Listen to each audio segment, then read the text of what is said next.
ஒவ்வொரு முறை தொழுகையில் நம்ம அத்தஹியாத் ஓதும் போதும் இந்த 4 விஷயங்களில் இருந்து அல்லாஹ்விடத்தில் பாதுகாப்பு தேடணும். அது என்ன 4 விஷயங்கள்னு தெரிஞ்சுக்கலாமா? அஸ்ஸலாமு அலைக்கும் வரஹ்மத்துல்லாஹி வபரகாத்துஹு.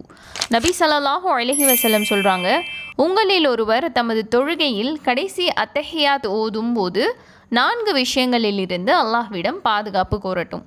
அதில் முதலாவது நரகத்தின் வேதனை, இரண்டாவது கபரின் வேதனை, மூன்றாவது வாழ்வு மற்றும் இறப்பின் சோதனை, நான்காவது பெரும் குழப்பவதியான மசீஹுத் தஜ்ஜாலின் தீங்கு ஆகியனவாகும் அப்படின்னு சொல்லியிருக்காங்க. இந்த ஹதீஸ் அறிவிக்கக்கூடியவங்க ஹல்ரத் அபூ ஹுரைரா ரலியல்லாஹு அன்ஹு அவங்க, சஹீஹ் முஸ்லிம்.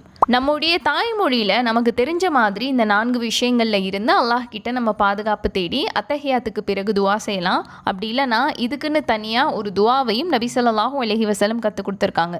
அது என்னன்னா, அல்லாஹும்ம இன்னி அஊது பிக மின் அஸாபி ஜஹன்னம் ومن عذاب القبر ومن فتنة المحيا وممات ومن شر فتنة المسيح الدجال அப்படிங்கிற இந்த துவாவையும் நம்ம அத்தஹியாத்துக்கு பிறகு ஓதலாம்.